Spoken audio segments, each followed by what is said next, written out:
نحمده ونستعينه ونستغفره ونؤمن به ونتوكل عليه ونعوذ بالله من شرور أنفسنا ومن سيئات أعمالنا من يهده الله فلا مضل له ومن يضلله فلا هادي له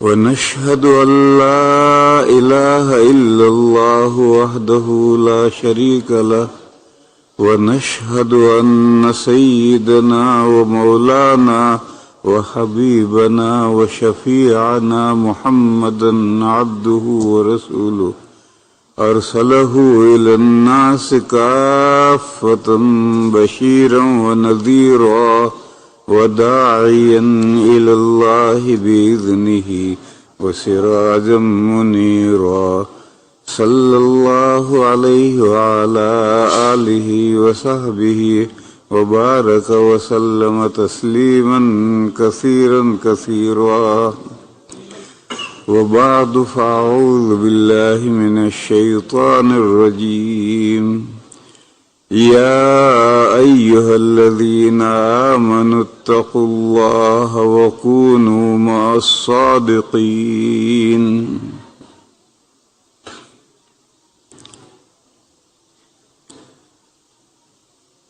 بزرگوں اور بھائیوں،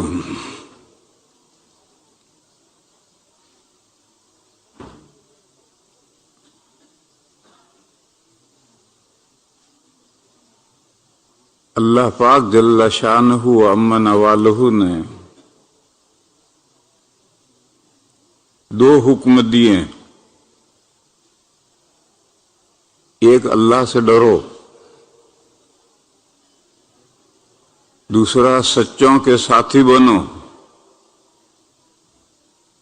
اور یہ دو حکم کس کو دیے ہیں؟ مومنین کو دیے ہیں، ان بندوں کو دیے ہیں جو اللہ تعالیٰ پر ایمان لائے ہیں، اللہ کے حبیب صلی اللہ علیہ وسلم کا دامن پکڑے ہوئے ہیں، ان کو حکم دیا ہے، مومنین کو حکم دیا ہے کہ اللہ سے ڈرو اور سچوں کے ساتھی بنو۔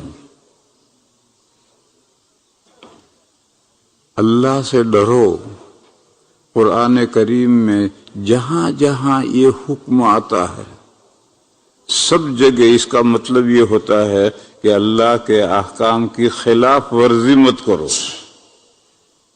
اللہ سے ڈرو کا یہ مطلب ہے۔ اللہ جل جلالہ شیر سانپ نہیں ہے، دشمن نہیں ہے جن سے ڈرا جاتا ہے۔ آدمی شیر سے ڈرتا ہے، سانپ سے ڈرتا ہے، دشمن سے ڈرتا ہے، اللہ ایسے نہیں۔ پھر اللہ سے ڈرنے کا کیا مطلب ہے؟ اللہ سے ڈرنے کا مطلب یہ ہے کہ جیسے شاگرد استاد سے ڈرتا ہے، جیسے مرید شیخ سے ڈرتا ہے، جیسے بیٹا اولاد باپ سے ڈرتی ہے، یہ تینوں ڈرنا محبت کی بنیاد پر ہوتا ہے۔ اولاد بیٹا باپ سے اس لیے ڈرتا ہے کہ وہ سوچتا ہے کہ اگر میں باپ کے حکم کی خلاف ورزی کروں گا اور باپ کو ناراض کروں گا تو میں کیسے بامراد بنوں گا، جنت کیسے حاصل کر پاؤں گا۔ یہ تو حدیث میں ہے کہ ماں کے قدم کے نیچے جنت ہے، تو باپ کے قدم کے نیچے بھی جنت ہے۔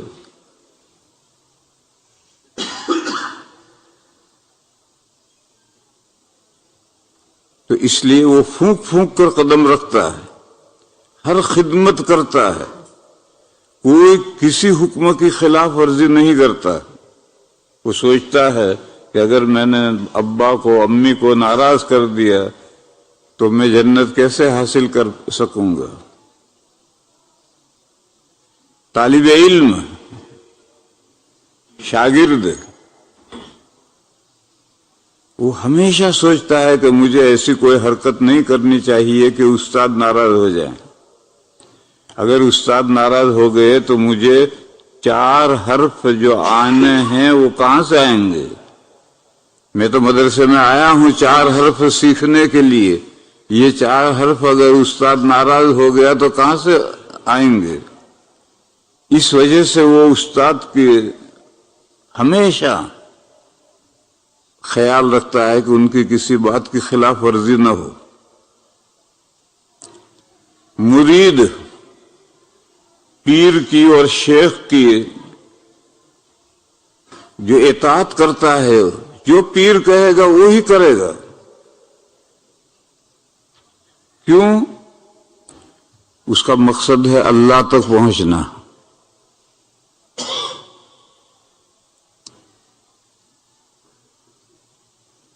اللہ کے ساتھ نسبت، کانٹیکٹ، جوڑ تعلق قائم کرنا۔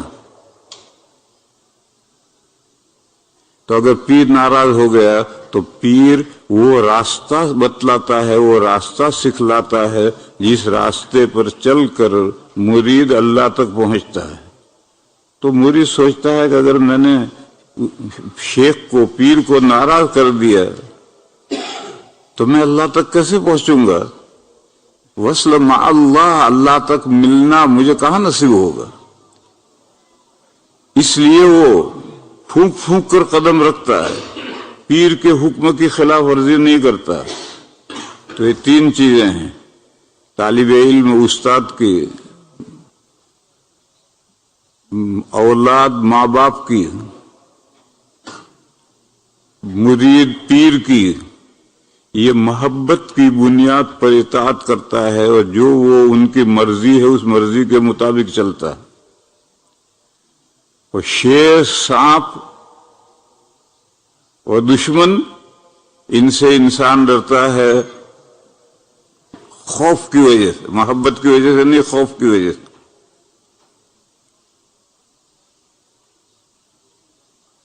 اس لیے میرے بھائیوں یہ بات ہمیشہ یاد رکھو، مومنین کو جتنی محبت اللہ سے ہے اتنی محبت کسی اور سے نہیں ہوتی ہے۔ قرآن کریم میں ہے یحبونہم کحب اللہ والذین آمنوا اشد حبا للہ۔ جو لوگ ایمان لائے ہیں وہ اللہ سے ڈرتے ہیں، اللہ سے محبت کرتے ہیں۔ یحبونہم کحب اللہ، یہ جو مورتیوں کے پجاری ہیں یہ مورتیوں کو کیوں پوجتے ہیں؟ قرآن نے کہا کہ اس لیے پوجتے ہیں کہ وہ ان مورتیوں سے محبت جیسی کرنی چاہیے اللہ سے، ایسی محبت ان مورتیوں سے کرتے ہیں، اس لیے پوجتے ہیں۔ یحبونہم کحب اللہ، محبت کرتے ہیں یہ مشرکین ان مورتیوں سے جیسی اللہ سے محبت کرنی چاہیے، اس لیے وہ پوجا کرتے ہیں۔ ایسی محبت کے بغیر عبادت ہو نہیں سکتی، ایسی محبت کرے گا جبھی عبادت ہوگی۔ پھر فرمایا والذین آمنوا اشد حبا للہ، جو اللہ پر ایمان لائے ہیں وہ اللہ سے محبت اس سے زیادہ کرتے ہیں۔ معلوم ہوا کہ مومنین بھی اللہ تعالیٰ سے محبت کرتے ہیں، اور جتنی محبت یہ ہندو اپنی مورتیوں سے کرتے ہیں اس سے کہیں زیادہ محبت کرتے ہیں۔ بس اس محبت کی وجہ سے اللہ تعالیٰ کی بندگی کرتے ہیں۔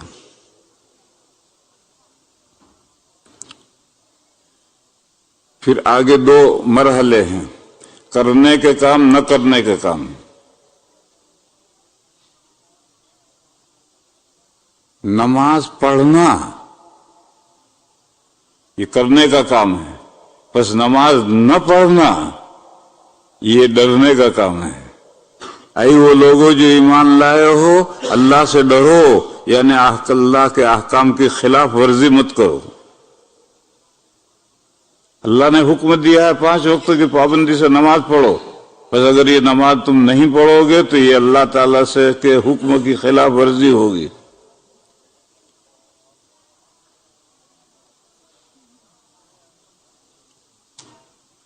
یہ مسئلہ آپ حضرات جانتے ہیں کہ کبیرہ گناہ کرنا بہت بڑا گناہ ہے، فرائض چھوڑنا بھی کبیرہ گناہ ہے۔ آپ بغیر کسی عذر کے فرض نماز چھوڑ دیں، فرض روزہ چھوڑ دیں، فرض زکوٰۃ چھوڑ دیں، فرض حج چھوڑ دیں، تو یہ فرائض کا چھوڑنا یہ بھی کبیرہ گناہ ہے۔ لہذا فرائض چھوڑ کر اگر کوئی چھوڑتا ہے تو اللہ سے نہیں ڈرتا ہے، اللہ کے احکام کی اطاعت نہیں کرتا ہے، اللہ نے تو اس کو حکم دیا ہے۔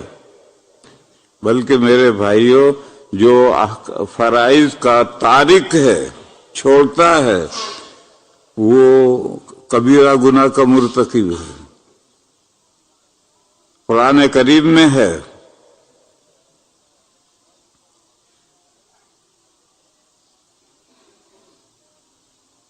والذین اجتنبوا کبائر الاثم والفواحش الا اللمم، فرمایا جو بندہ بڑے گناہوں سے بچتا ہے، بڑے گناہوں سے بچتا ہے، کبھی کبھی دید شنید ہو جائے۔ دید شنید سمجھتے نہیں آپ حضرات؟ دید مانے دیکھنا، شنید مانے سننا۔ دید شنید یعنی کبھی اتفاقاً وہ گناہ ہو گیا۔ ایک تو گناہ ہے، ایک گناہ کے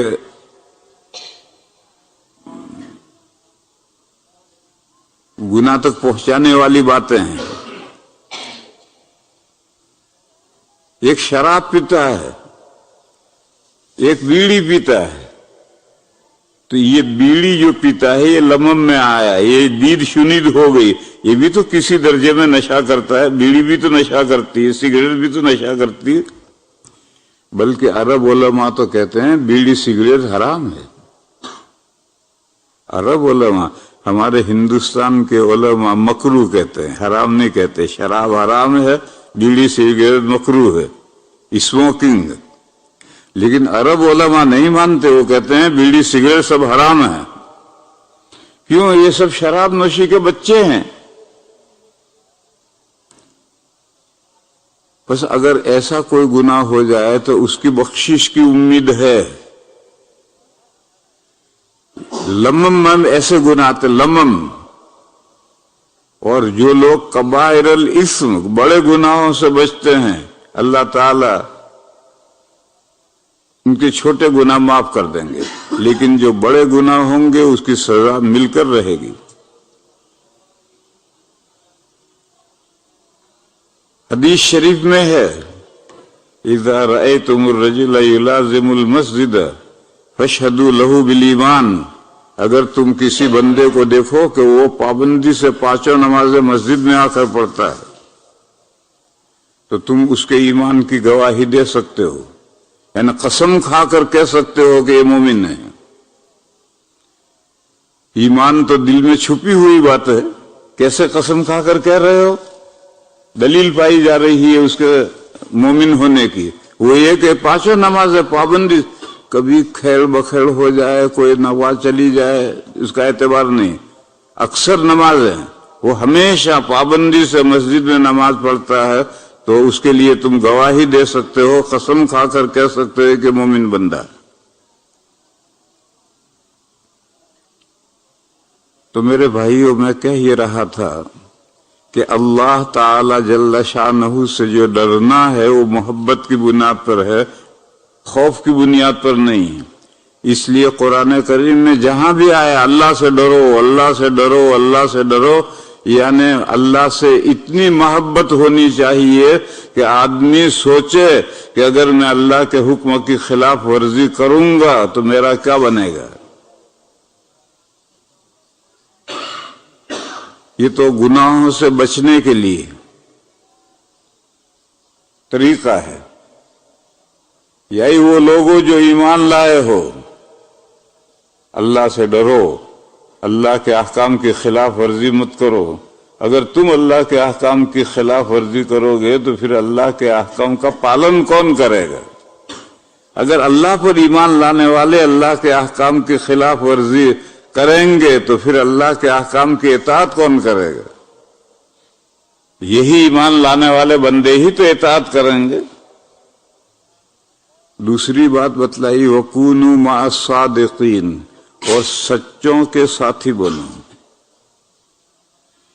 یہ سچوں کے ساتھی بنو یعنی نیک اعمال کرنا چاہتے ہو تو سچوں کے کمپنی میں رہو۔ اگر تم چاہتے ہو کہ نیک اعمال کرو تو سچوں کی کمپنی اختیار کرو، وہ تمہیں نیک کام کروائے گی۔ یہ ایک بہت قیمتی نصیحت ہے۔ کہتے ہیں کہ کبوتروں کے ساتھ کبوتر اڑتا ہے، باز کے ساتھ باز اڑتا ہے، گدھ کے ساتھ گدھ اڑتا ہے، ہم جنس کے ساتھ ہم جنس ہوتا ہے۔ تو آپ اگر کمپنی میں ہیں، نیک بندوں کی کمپنی میں ہیں، ان سے تعلقات ہیں، اٹھنا بیٹھنا چلنا پھرنا کھانا پینا سب ان کے ساتھ ہے، تو نماز مسجد میں بھی آپ ان کے ساتھ جائیں گے، روزہ بھی ان کے ساتھ رکھیں گے، ہر اچھا کام ان کے ساتھ کریں گے۔ تو سچوں کا ساتھی بننا یہ نیک کام کرنے میں مددگار ہوتا ہے۔ لہذا اللہ نے دوسری نصیحت کی کہ اے ایمان والو، اگر تم نیک کام کرنا چاہتے ہو تو سچوں کے ساتھی بنو، بہت آسانی سے نیک کام کر سکو گے۔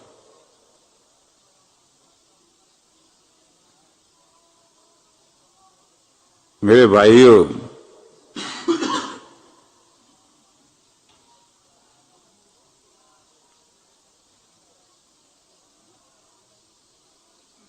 تبوک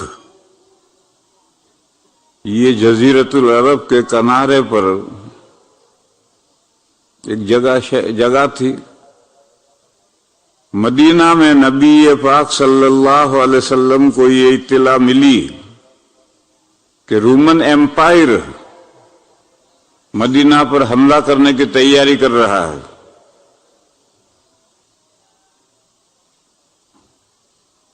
تو نبی پاک صلی اللہ علیہ وسلم نے صحابہ سے مشورہ کیا کہ وہ اتنا دور سے ایک مہینے کی مسافت ہے، مدینہ سے چلیں گے تو ایک مہینے میں تبوک میں پہنچیں گے۔ تبوک کے آگے رومن ایمپائر کی سرحد لگ جاتی ہے، تو وہاں سے چل کر مدینہ پر حملہ کرے گا۔ تو ایسا کیوں نہ کیا جائے کہ ہم چل کر ان پر حملہ کریں؟ کیوں ہم چل کر حملہ کریں گے تو ہماری ان پر دھاک بیٹھے گی، اور وہ چل کر مدینہ پر حملہ کریں گے تو مسلمانوں پر ان کی دھاک بیٹھے گی۔ تو مشورے میں طے ہوا کہ ہم بڑھ کر کے حملہ کرنا چاہیے۔ تو نبی پاک صلی اللہ علیہ وسلم 30,000 کا لشکر لے کر کے مدینہ سے تبوک کی طرف بڑھے ہیں۔ اتنا بڑا لشکر کبھی حضور کے پاس نہیں ہوا۔ مکہ مکرمہ فتح کرنے گئے تھے تب بھی 10,000 کا لشکر تھا، لیکن یہ تو رومن ایمپائر ہے۔ اس وقت سپر پاور دو ہی تھے، ایران اور روم۔ تو اور ایران سے بھی بڑا اور پہلا نمبر روم کا تھا۔ تو نبی پاک صلی اللہ علیہ وسلم 30,000 کا لشکر لے کر بڑھے، تبوک تک گئے۔ تبوک جزیرۃ العرب کی سرحد ہے، ان کے ملک میں داخل نہیں ہوئے۔ تبوک جزیرۃ العرب کی سرحد، وہاں جا کر حضور رک گئے۔ دشمن سامنے نہیں آیا، بلکہ تاریخوں میں یہ ہے کہ پہلے ہرقل نے وہاں اپنی فوجیں اکٹھا کر لی تھی مدینہ پر حملہ کرنے کے لیے، اور جب اس کو پتا چلا کہ مدینہ میں سے حضور حملہ کرنے کے لیے آ رہے ہیں تو وہ اپنی فوجیں لے کر پیچھے ہٹ گیا، منتشر ہو گیا۔ اب وہاں کوئی ہے ہی نہیں، تو حضور 1 مہینہ وہاں ٹھہرے رہے، تقریباً 1 مہینہ وہاں ٹھہرے رہے کہ اس کے حوصلے ہیں، ہمت ہو تو آ جاؤ، ہم تو تمہارے بارڈر پر بیٹھے ہوئے ہیں، کھڑے ہوئے ہیں۔ 1 مہینہ تقریباً گزر گیا، وہ سامنے نہیں آیا۔ تو پھر اس کے ملک کے اندر گھسنا یہ پولیٹک کے خلاف ہے۔ تو پھر حضور وہاں سے مدینہ واپس لوٹ آئے۔ اس کا مطلب یہ کہ کامیاب لوٹے، سرخ روح ہو کر لوٹے، فتح کا فریرا اڑاتے ہوئے لوٹے۔ یہ جب لشکر آیا، اتنا لمبا سفر کرنا تھا، تو منافقین جو مدینہ میں تھے وہ بہانے بنا بنا کر پیچھے رہ گئے، اور 3 صحابہ سچے پکے وہ بھی آرام طلبی کی وجہ سے پیچھے رہ گئے۔ کھجوریں، سخت گرمی کا مہینہ تھا، جزیرت العرب کا سارا علاقہ پہاڑی ہے،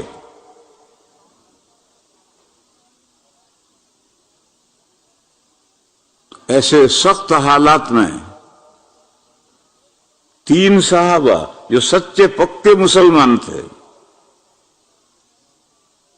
وہ بھی آج جاؤں کل جاؤں، آج جاؤں کل جاؤں کرتے کرتے رہ گئے، اور وہ گئے نہیں۔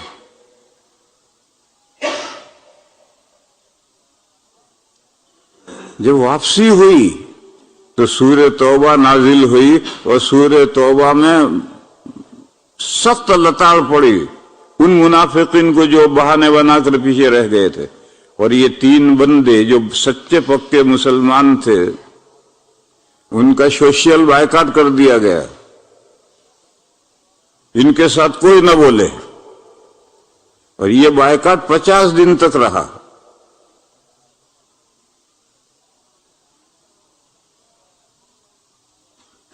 چالیس دن جب گزر گئے، کوئی نہیں بولا، سلام بھی کوئی نہیں کرتا تھا، جواب بھی کوئی نہیں دیتا تھا۔ وہ نماز پڑھنے کے لیے آتے تھے۔ کعب ابن مالک کہتے ہیں، میں نماز پڑھنے کے لیے مسجد نبوی میں جاتا تھا تو میں یہ دیکھنے کی کوشش کرتا تھا کہ حضور مجھے دیکھتے ہیں یا نہیں۔ تو جب میں حضور کی طرف دیکھتا تھا تو حضور نظر ہٹا لیتے تھے، اور میں نہ دیکھتا ہوں تو حضور دیکھتے تھے۔ یعنی گویا حضور کو محبت تو ہے، مگر اللہ کا حکم ہے بائیکاٹ۔ جب 40 دن پورے ہو گئے تو حضور کی طرف سے آدمی پہنچا کہ اپنی بیویوں کو بھی میکے بھیج دو، یعنی بیوی کے ساتھ بھی مت رہو۔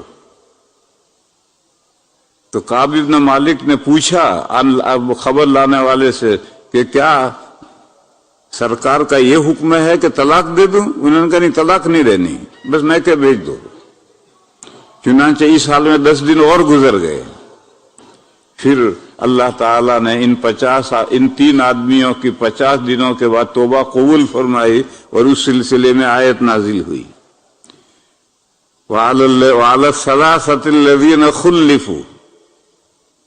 وہ 3 بندے جن کا معاملہ پیچھے ڈال دیا گیا تھا، ان کی بھی اللہ تعالیٰ نے توبہ قبول کی۔ یہ آیت نازل ہونے کے بعد میں پھر اللہ نے ان کو نصیحت کی۔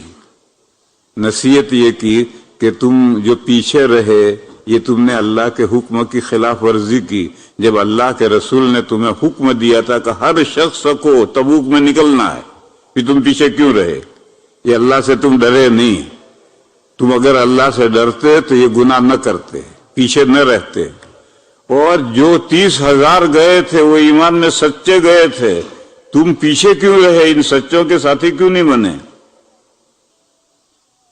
اس مناسبت سے آئے وَكُونُوا مَعَ الصَّادِقِينَ، اور سچوں کے ساتھی بنو۔ سچوں کے ساتھی 2 طرح سے بنا جاتا ہے میرے بھائیو۔ ایک تو یہ ہوتا ہے کہ پہلے سے ایمان میں سچا ہے، جیسے انبیاء ایمان و عمل میں سچے ہیں، صدیقین ایمان و عمل میں سچے ہیں، شہداء صالحین ایمان و عمل میں سچے ہیں، اس لیے وہ سچوں کی کمپنی میں رہتے ہیں، بروں کی کمپنی میں نہیں رہتے۔ تو ایک تو وہ طریقہ یہ ہے کہ پہلے سے ایمان کے ساتھ اعمال صالحہ کر کے پکا سچا مسلمان بن گیا ہے۔ اور ایک یہ ہے کہ مہدی وہ جتنا رگڑو گے اتنا رنگ پختہ آئے گا۔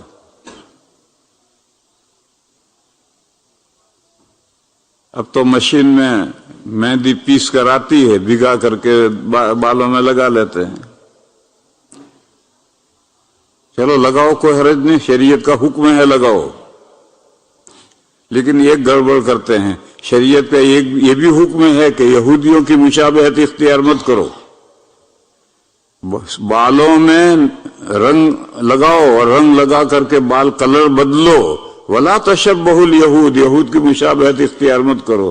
یہ یہود سب کالا خضاب لگاتے ہیں، ہمارے بندے بھی کالا خضاب لگاتے ہیں، تو یہودیوں کی مشابہت اختیار کی۔ ارے بھائی بے شمار رنگ ہیں، کوئی بھی رنگ اختیار کرو، حدیث کا حکم ہے کہ کوئی بھی مہندی کا رنگ اختیار کرو، اور اب تو طرح طرح کے کلر آنے لگے ہیں، کوئی بھی اختیار کرو۔ اور یہ کہا ہے کہ یہودیوں کی مشابہت مت اختیار کرو۔ یہ سب یہودی جو شیخ الحدیث بنے ہوئے ہیں اور جبہ کالا پہنے ہوئے ہیں، ان کے کالی داڑھی یہ کالا رنگ ہے، اس لیے کرو کلر کرو، مگر ان کی کیوں مشابہت اختیار کرو؟ شریعت حدیث میں جس چیز کو منع کیا گیا ہے اس کی مشابہت کیوں اختیار کرو؟ کوئی بھی کلر اختیار کر لگاؤ۔ تو اس لیے میرے بھائیو، مشابہت کسی بھی قوم کی اختیار کرنا، حدیث شریف میں ہے من تشبہ بقوم فہو منہم، جو کسی قوم کی مشابہت اختیار کرتا ہے تو انہی میں سے ہوتا ہے۔ لہذا سچا بننا ہے تو سچوں کے ساتھ میں جماعت میں نکلو، یہ رات دن صبح سے شام تک اللہ تعالیٰ کے احکام کی تعمیل کرتے ہیں، عبادتوں میں مشغول رہتے ہیں، دوسرے بندوں کو اللہ کے راستے کی طرف بلانے کے لیے محنتیں کرتے ہیں۔ ہنا رنگ لاتی ہے پتھر پہ پس جانے کے بعد، جب بار بار آدمی دوسرے سے کہے گا کہ بھئی اچھے کام کرو تو خود بھی اچھے کام کرنے کا جذبہ پیدا ہوگا۔ اس لیے میرے بھائیوں، اللہ کے دین کے لیے، لوگوں کو دین کی طرف دعوت دینے کے لیے رمضان شریف میں جو عمل کیا جاتا ہے اس کا ثواب تو 70 گنا بڑھ جاتا ہے۔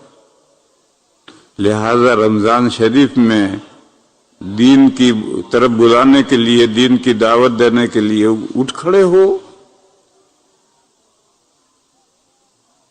سچوں کے ساتھ نکلو، اللہ تعالیٰ اس نکلنے کو قبول فرمائیں گے اور اللہ تعالیٰ ذریعہ بنائیں گے دوسرے بندوں کی اصلاح کا۔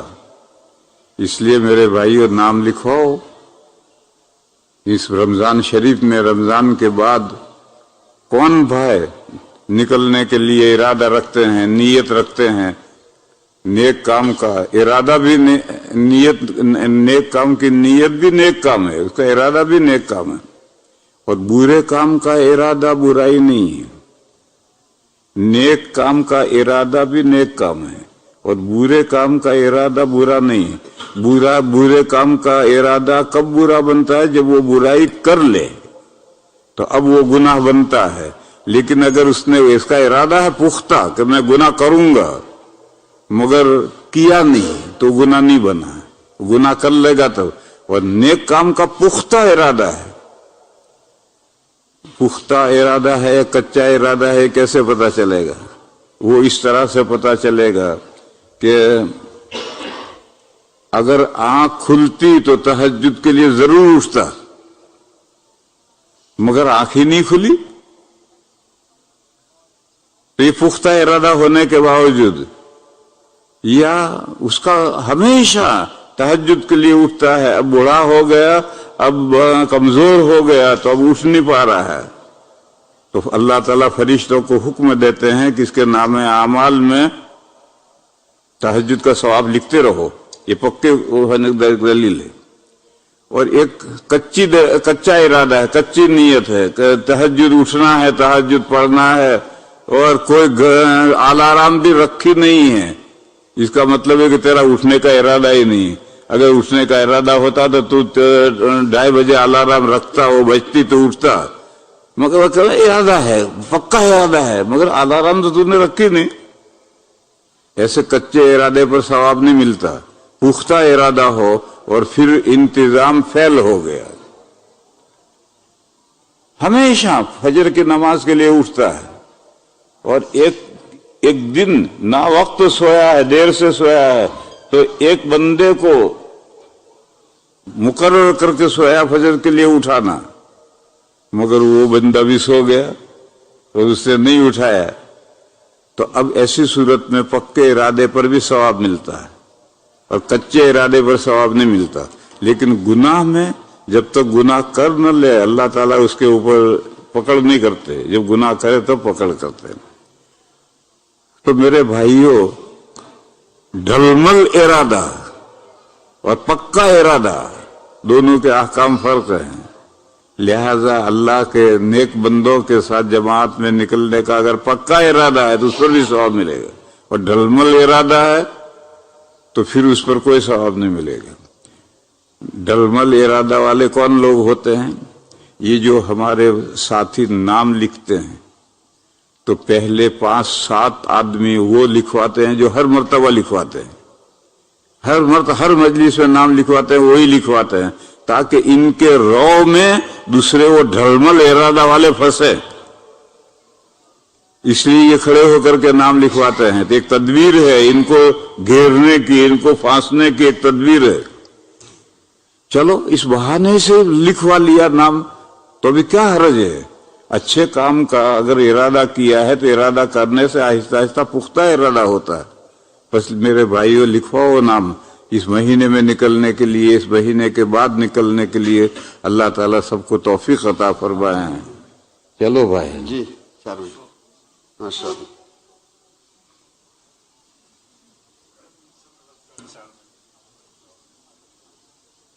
یہ لوگ اعتراض کرتے ہیں, اس لیے میں نے اس کا جواب دیا کہ یہ تو ہر اتوار کو لکھواتے ہیں نام, تو لکھواتے تو کیا برا کرتے ہیں؟ اچھا ہی تو کام کرتے, برا کام تھوڑی کرتے ہیں.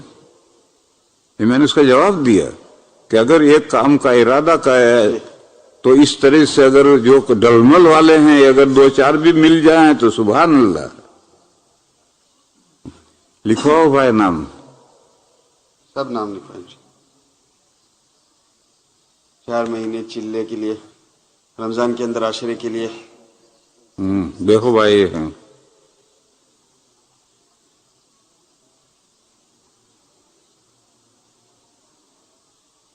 یہ بھائی بھی جی ابراہیم.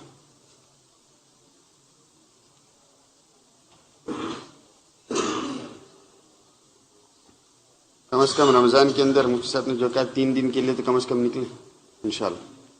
آئندہ ہفتے بھی جماعت نکل رہی ہے, اس ہفتے بھی جماعت نکلی تھی. آئندہ ہفتے 3 دن کی, ہر ہفتے 3 دن کی جماعتیں بھی نکلے گی.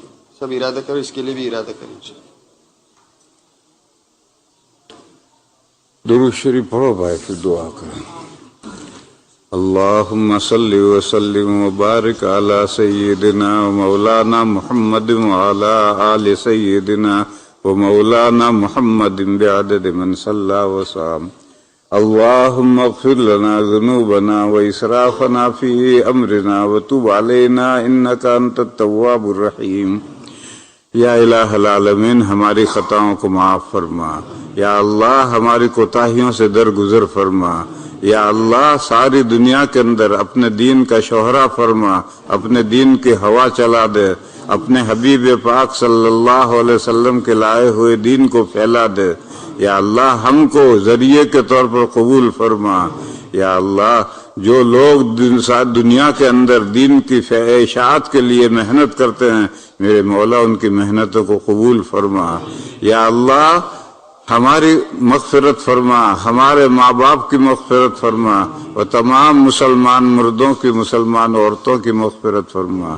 یا اللہ, جن لوگوں نے دعاؤں کے لیے کہا ہے یا ان کا ہم پر حق ہے یا انہوں نے ہمیں لکھا ہے, میرے مولا سب بیماروں کو شفا عطا فرما. تمام پریشان حال بندوں کی پریشانیاں دور فرما.